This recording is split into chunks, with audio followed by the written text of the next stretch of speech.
no solo en esta relación México-Suecia, sino en todo el planeta, como es tener una semana, muchas semanas o de manera permanente a la biodiversidad siempre presente en nuestras vidas. Y yo los voy a llevar en esta montaña rusa que Alejandro Calvillo empezó y luego nos motivaron con el sistema de la canasta Milpa Monte Traspatio. Estamos arriba en la cúspide de la energía de cómo comer mejor, sano, motivarnos y demás. Y yo creo que los voy a llevar a la bajada. Porque justamente la realidad en la que hemos estado viviendo desde hace muchos años es eso, en el tema de los plaguicidas. Primero decirles que en el grupo de investigación al que pertenezco llevamos más de 20 años trabajando con contaminantes orgánicos persistentes y un gran porcentaje de los plaguicidas forman parte de esta inmensa familia que ha sido objeto de tratados internacionales. Tal vez para algunos de ustedes no les suene el Convenio de Estocolmo, tal vez para otros sí, y es un acuerdo que México, como muchos otros acuerdos internacionales, ha firmado y tiene los compromisos que esta firma significa. Aquí simplemente pues para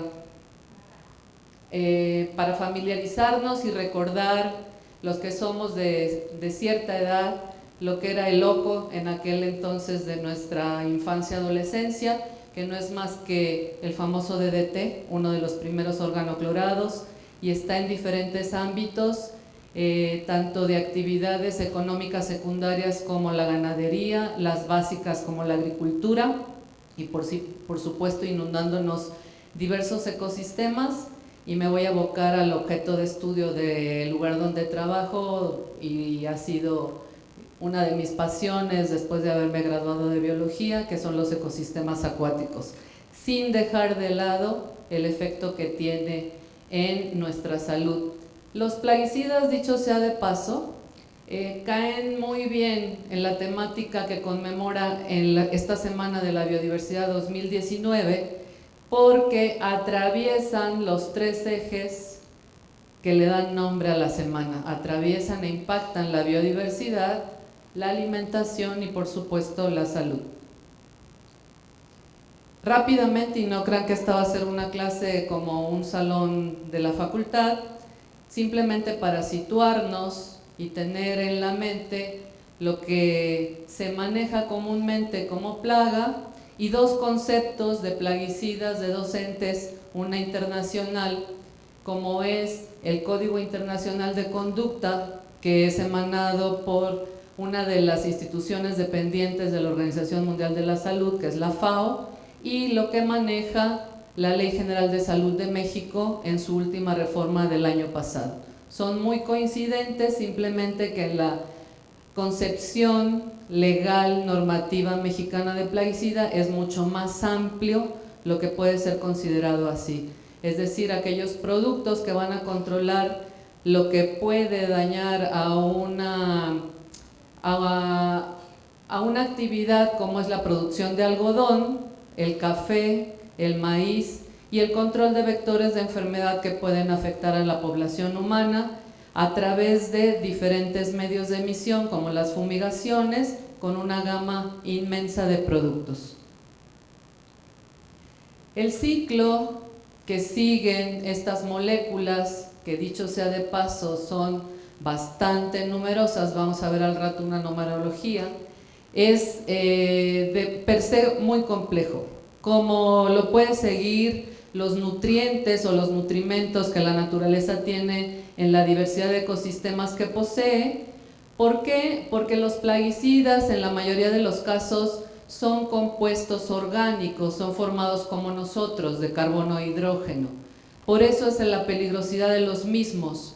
Son tan afines a la materia orgánica, viva o muerta, que una vez que están en contacto con esta materia orgánica, les gustamos tanto que se quedan con nosotros muchas veces para siempre.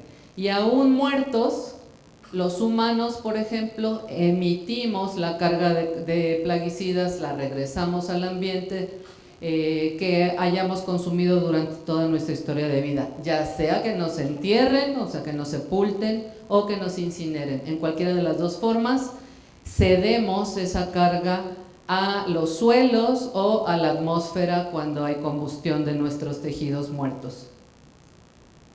Vean ustedes entonces, aterrizando en lo que es muy familiar para los mexicanos, que es un maíz, y esta complejidad de procesos que se dan en los ambientes naturales, en un ambiente de producción agrícola, cuando tiene un uso de estos agrotóxicos, pues lo que vamos a ver es que se dan todos los procesos al aplicarle este plaguicida, que para la realidad no solo de nuestro campo mexicano, sino en general para cualquier país donde se desarrolle la agricultura, siempre hay mezclas de compuestos que se usan de manera simultánea. Y no solo se usa un tipo de mezcla, se puede rotar, así como se rotan los cultivos o se deberían rotar los cultivos, hay un cambio de mezclas de plaguicidas a lo largo de un ciclo agrícola. Y si al lado de esta parcela de maíz podemos tener aquí otro cultivo de mayor importancia económica, pues los insumos de agrotóxicos que se utilizan son de mayor cantidad y de mayor número de ingredientes. Esto es muy técnico, sin embargo tiene que ver con que el plaguicida que se aplique, ya sea a un cultivo o para controlar el mosco como organismo transmisor de enfermedades tan indeseables, entre comillas, para los humanos, como es un paludismo, posteriormente nos acompaña en nuestro desarrollo de humanidad el dengue, luego llegamos con chikungunya y zika, y entonces nos apanicamos y esos insectos que han evolucionado durante millones de años en este planeta nos parecen detestables y les ponemos las etiquetas de ultra peligrosos. Entonces las cantidades de plaguicidas que se usan de manera indiscriminada en estos ecosistemas normalmente acuáticos, donde se generan sus fases larvarias y luego los adultos como posibles transmisores de enfermedades, siguen una dispersión hacia la atmósfera mayoritariamente cuando son aplicados por el tipo de características de volatilidad que tienen. Otra parte importante de la carga de plaguicidas que se fumiga o se aspersa se deposita en esos cuerpos acuáticos, así sea la pileta de las casas particulares. Una más se puede quedar permanentemente absorbido o pegado a las paredes de los reservorios naturales de agua o artificiales que nosotros mismos hemos creado. Visualicen ustedes sus cisternas y sus tinacos, por ejemplo, y en el caso de los suelos de cultivo, lo que se desea es que un suelo de cultivo sea rico en materia orgánica. Los suelos orgánicos son altamente productivos, pero cuando esas características son dominantes en los suelos agrícolas mexicanos, ese es el ambiente propicio para la retención de los plaguicidas. Y algunas familias, sobre todo los plaguicidas de primera generación, son altamente persistentes, que nos pueden acompañar por más de 30 o 40 años. Esta es una de esas familias, es la primera que se genera a partir de la Segunda Guerra Mundial y todavía nos acompaña. No solo los residuos históricos desde la década de los 40 del siglo pasado, con mayor incidencia en la década de los 70, sino que cuando uno se dedica a la parte de contaminación y a la parte de impacto ambiental y uno cuantifica la presencia de esta familia que muchos países de primer mundo consideran ya obsoleta desde hace más de 15 o 20 años, resulta que uno puede seguir encontrando, por ejemplo, que la familia a la que pertenece el DDT, conocida como plaguicidas organoclorados aromáticos, el DDT que debería de haberse transformado mayoritariamente en estos dos productos, sigue siendo dominante el compuesto original. Y cuando uno mide toda la serie y encuentra esa realidad en los niveles o en las concentraciones, resulta que esa es una huella inequívoca de que es una aplicación que no lleva mucho tiempo andando, ¿no? Entonces vean ustedes, este es solo un pequeño grupo de plaguicidas. Estamos hablando que tenemos infinidad de productos. Actualmente los países, para recibir productos alimenticios provenientes de otros países, por ejemplo como el nuestro que exporta insumos alimenticios a Estados Unidos y a Europa, por lo menos miden 400 plaguicidas para verificar que el producto que va a ingresar a esos países, los residuos que contengan estén dentro de los límites de seguridad para consumo humano. Habría que preguntar cómo estamos aquí adentro en ese sentido de regulación. Y esto simplemente son algunas realidades de los productos que se usan. ¿Qué es lo que nos puede provocar esta familia de 16 integrantes de los organoclorados, que es principalmente con el grupo de moléculas con el que trabajamos ahí en el instituto donde estoy? Bueno, a nivel de los humanos, un montón de alteraciones. Posteriormente les voy a mostrar datos y especificaciones para México, pero desde que entramos en contacto con ellos, la piel empieza a tener una reacción. ¿De qué tamaño va a ser? Dependiendo de las características de los individuos expuestos. Un rasgo que distingue a estos compuestos plaguicidas organoclorados es su alta solubilidad en grasa. Eso quiere decir que justamente va a haber una interacción muy fuerte con nuestra piel. Entonces, por más que nos lavemos, lo que vamos a hacer cuando estamos cubiertos con una aspersión, o sea, cuando nos lleguen a fumigar desgraciadamente por alguna situación causística, intencional o no, no lo sé, a veces uno quiere pensar mal. Lo que ocurre, bueno, simplemente los aplicadores, ¿no? Como ustedes ven aquí, y estas son fotos del campo mexicano. Esto es el noroeste, la zona de Sinaloa, y esto es Chiapas. No tienen ningún traje de protección. Entonces, la absorción primero sobre piel y cabello es intensa. Los lavados con la agua y jabón corriente no son útiles. Si la mezcla que se les pega es del tipo de mucha solubilidad en grasa, entonces cuando uno se lava con agua y jabón, lo que hace es eliminar muy poco del plaguicida y empujarlo hacia las capas internas de la piel y los tejidos más profundos. Otra característica que tienen muchas moléculas plaguicidas es que ahora está bien documentado una actividad hormonal que se llama perturbación endocrina, los conocidos de manera anglosajona como los disruptores endocrinos. ¿Y qué es eso de perturbación endocrina? Pues tal cual, es una alteración de cualquier ruta hormonal normal que los organismos tenemos.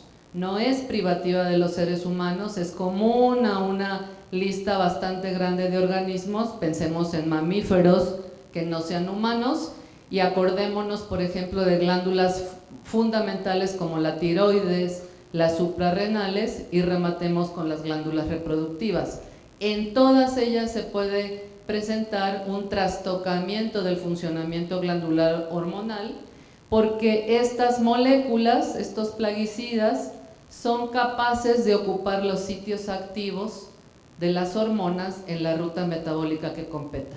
Y ahora vamos a ver algunos ejemplos. En los ecosistemas, en el ambiente, también ya hay suficiente estudio documental donde la presencia en grandes cantidades de estos residuos plaguicidas han afectado la vegetación, por supuesto, pero también contaminan los recursos hídricos, varias especies de flora y fauna, y los anfibios están resultando con mucha afectación. Hay reportes de polidactilia en anfibios, de que no pueden llegar a la adultez, se retrasa el desarrollo de los organismos, hay una asincronía reproductiva y entonces puede haber un gran efecto sobre las poblaciones. Esta lista resume de manera general algunos de los rasgos de impacto ambiental que los plaguicidas pueden estar provocando y están documentados. ¿Por qué se puede provocar este daño ambiental? Por una serie de causas. A grosso modo aquí hay 4 puntualizaciones causales. y las consecuencias, como ustedes se pueden dar cuenta, son mayoritarias. En el momento que una molécula contaminante se vuelve muy soluble en grasa, entonces se piensa técnicamente en un concepto complejo que es que es la biomagnificación, y ahora lo vamos a ver con el ejemplo del DDT. Nada más decirles que los humanos, al igual que los osos polares o las orcas, estamos al tope de la cadena. Somos los depredadores de última recurso, de última generación, por así decirlo, ¿no? Miren ustedes, estos datos me parecieron útiles traerlos y presentárselos. Es mucha la letra, sin embargo yo quisiera que simplemente pusieran sus ojos en lo que está más resaltado, porque se ha reportado en un estudio muy reciente de un gran grupo de investigación pertenecientes a esta red temática de plaguicidas, de la cual me honra ser parte a nivel nacional. Hicieron una exhausta revisión y lo que está documentado, no lo que cada uno escuche por ahí o crea, sino lo que se puede probar, es que de los 6.400 ingredientes activos que existen documentados, estas combinaciones se pueden convertir en 100.000 productos comerciales, lo cual está hablando del tamaño del universo donde se generan, se fabrican, se distribuyen, se comercializan y se aplican estos productos. Ahora bien, la FAO de las Naciones Unidas lo que reportó para el ciclo 2013, por ejemplo, es que para lograr los 23 billones de toneladas de producción agrícolas de manera oficial en el mundo, tuvo que haberse aplicado 1.3 millones de toneladas de plaguicidas. Esta es una estadística para el ciclo 2013 y como verán ustedes siempre el reporte de la estadística de un año determinado pues va desfasado cuando uno puede accesarla. Para nuestro país, la misma FAO para un reporte de 2017, pero la estadística es de 2007, nos dice que México le subvencionó información oficial de haber comercializado 100.000 toneladas de estos compuestos en nuestro territorio nacional. ¿Eso qué significó? Para este ciclo, esto representó el 4% del consumo mundial de plaguicidas. A pesar de estas cifras, hoy en día no tenemos manera de obtener una información gubernamental y oficial de cuántos plaguicidas, cómo se usan, en dónde se aplican en el territorio mexicano, ni por Estado de la República ni por cultivo, lo cual es gravísimo, porque partiendo de lo que se ha dicho con los que me antecedieron en la voz, tenemos el derecho a saber, tenemos el derecho a la salud, tenemos el derecho a un ambiente sano, tenemos el derecho, pero no nos llega la información. Yo no sé si alguno de ustedes compraría cierto producto en la zona de frutas y verduras de un supermercado si ese supermercado estuviera obligado a poner el letrero de que esos jitomates fueron aspersados con tales compuestos, sin poner más, ¿no? Un poco más de información. Algo muy relevante es que desde la academia y desde la asociación de la sociedad civil, como lo que es la agrupación de RAPAN, liderado por el maestro Fernando Bejarano, también acaba de publicar una información muy importante y que está siendo punto de partida ahorita para las nuevas autoridades de México, donde mencionan que solo para nuestro país, de todo el universo de plaguicidas, 183 considerados plaguicidas altamente peligrosos están siendo autorizados y comercializados en México. Esto emanado de una fuente oficial de la COFEPRIS, que es la Comisión Federal para protegernos contra los riesgos sanitarios, que es el catálogo oficial de plaguicidas, y que estipula que nos pueden provocar ahí sí egocéntricamente a los humanos, todo esto que ustedes ven aquí. Es una lista muy grande de consecuencias cuando uno está expuesto de manera permanente a este tipo de plaguicidas de alta peligrosidad. Y todos estamos expuestos a ellos. O sea, no hay manera de no estar expuesto. No importan nuestros hábitos alimenticios. Eso es muy importante mencionárselos. Y ahora sí los voy a inundar un poco con lo que nosotros hemos estado encontrando en diferentes ecosistemas acuáticos, costeros, como ya dijeron al presentarme, yo soy más de los marinos que de las aguas epicontinentales. Entonces, como trabajamos con el primer grupo de plaguicidas, los más obsoletos, como dijeran algunos, del lado del Pacífico mexicano los hemos encontrado en ostiones, camarones, almejas y mejillones, y del lado del Golfo los hemos encontrado en jaivas, diferentes especies de peces, todos comestibles con importancia pesquera. Y hay un estudio muy interesante en la zona de la península de Yucatán donde se abocaron a ver qué estaba pasando de acumulación de plaguicidas en las tortugas marinas. Recordemos que las tortugas están en la lista de las especies en peligro de extinción bajo la norma 059 y analizaron el contenido de plaguicidas en huevos de tortuga, está altísimo, y también en sangre de adultos. Para combinar un poco la parte de nuestra biodiversidad, nuestra alimentación, nuestra salud. Y aquí está la numerología, no los voy a fastidiar con tantos números, los recuadros rojos significan las máximas concentraciones que nosotros hemos encontrado y otros colegas han reportado. Esta es la familia del famoso lindano.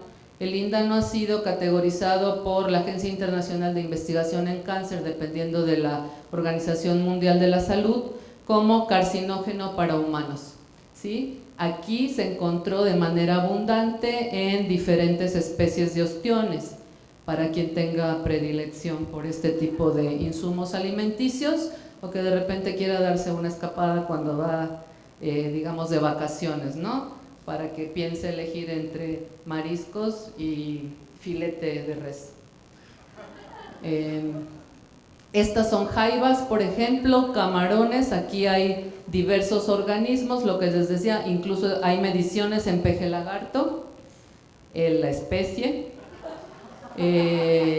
diferentes especies de tortuga en huevo y en adultos, y pues vean ustedes las cantidades, ¿no? El lindano vuelve a estar presente en todo. Este lindano es muy curiosa su historia en México porque hace muchos años formaba parte del shampoo antipiojos, si ustedes se acordarán. Hace muchos años era el Herclin. Herclin modificó su formulación por la presión que hubo de todo esto, pero me voy a regresar un poco para que ustedes vean una foto, no sé si alguna vez les tocó verlo. Este envase es el sector salud, o era el sector salud, ¿no? El blanco con verde que teníamos, y cuando llegaban las señoras con sus niños infestados, que normalmente son los chiquillos, infectados de piojos, que son ácaros, pues les daban lindano en champú, ¿no? Lindano es altamente soluble en grasa, el champú se aplica donde debe de aplicarse y entonces hay un residuo de lindano en cuero cabelludo que es altamente rico en glándulas sebáceas, y entonces la acumulación de lindano ahí y el traspaso de la barrera cutánea a niños que pudieran estar todavía en no solidificación total de la caja craneal, entonces hay una permeabilidad hacia los tejidos cerebrales, ¿cierto? Digo, es simplemente una cuestión de sentarse a pensar un minuto. Si es soluble en grasa y esto tiene grasa, pues ¿para dónde va a ir, no? Para el aire no creo. Bueno, pero a veces hay personas que les cuesta un poco más de dificultad ver lo lógico. Y esto es lo que yo les comentaba de un proceso complejo a nivel ambiental de los ecosistemas. ¿Qué es la biomagnificación? Simplemente ustedes sigan el punto decimal, o bueno, la coma, ya ven que se usa coma, punto decimal en ciertas culturas, y vayamos viendo, aquí pareciera que no hay nada, es la introducción del escurrimiento que llega a un cuerpo acuático que puede venir de una lavada continental de los campos de cultivo, ¿sí? Vean los ceros que hay aquí después del punto, luego el primer nivel de productos primarios en agua, que es el fitoplancton, o el plancton en general, pero como aquí dice algas, es el fitoplancton. Luego pasa a los consumidores de primer orden, y ya brincamos de posición en el cero. Seguimos con los depredadores de los consumidores de primer orden, y ya pasamos a unidades o enteros. Y luego llegamos a los consumidores top de la pequeña, esta es una pequeña cadena o una pequeña transmisión alimenticia, pero aquí pudiéramos estar nosotros, ¿cierto? Entonces nada más para ver un poco, ¿no? O sea, imagínense que aquí hay una silla de playa y uno está sentado y llegan y le surten los camarones, ¿no? Y bueno, simplemente comentarles rápidamente algunas de las situaciones que hemos vivido aquí en México desde hace muchos años, que están perfectamente bien documentadas. La gran tragedia que ocurrió en la ciudad de Córdoba, Veracruz, con el estallamiento de la planta Naversa, que contaminó la atmósfera, es evidente. Lo que no se ve es que detrás, por la parte posterior de la fábrica, pasa todavía uno de los caudales importantes de Veracruz, que es el Río Blanco, que llega hasta el Golfo de México. Entonces la carga también afectó ese caudal, y por supuesto fue el medio transportador para que estos agrotóxicos en aquellos tiempos llegaran por una de las primeras cargas masivas. Y este Río Blanco sale por la laguna de Alvarado, por si a alguien se le hace familiar la zona de la laguna de Alvarado, en el sur de Veracruz. Y la más estudiosa de los plaguicidas en este país es la doctora Lilia Albers, que está aquí presente, ¿no? Ella le tocó lidiar en su momento con esta tragedia, y a la fecha es una de las luchadoras convencidas de que no se puede morir hasta que no haya un cambio. Simplemente como un ejemplo, ella acaba de sacar 2 libros a finales del año pasado y a principios de esto. Ella ya anda arriba del 8º piso, como dicen por ahí, y todavía su compromiso es llamarles la atención tanto al mundo académico como a las autoridades. Y el otro personaje es el doctor Seralini, que a nivel mundial ha sido todo un escándalo en el mundo académico y legal de la Unión Europea, porque es uno de los grandes opositores al glifosato, y ha habido toda una guerra de investigación entre los grupos que están a favor del glifosato y el doctor Seralini, demostrando lo que el glifosato puede hacer. Evidentemente, pues les comparto brevemente. El glifosato viene en los paquetes técnicos donde están las semillas genéticamente modificadas, tanto de maíz como de soya, para aumentar la resistencia al herbicida, y entonces pues, uno puede agregar N veces la carga que debería uno de agregar del herbicida, porque mi planta de cultivo objetivo va a ser resistente, pero el que esa planta sea resistente no quiere decir que no la acumule. Y si pensamos en que la soya y el maíz son los cultivos mayoritarios en el mundo, bueno, pues la deducción se las dejo a ustedes. Y bueno, nosotros en la red tenemos una diversidad de trabajos, como pueden ustedes ver aquí, pero solamente me voy a abocar a que ustedes vean cosas como qué les pasa a las mujeres que están expuestas en edad reproductiva, midiéndoles en su sangre este tipo de compuestos y estando presentes. ¿Los plaguicidas están en leche materna? Sí, sí están en leche materna. ¿En cantidades importantes? Sí. ¿Hay de los viejos? Sí, sí hay de los viejos plaguicidas.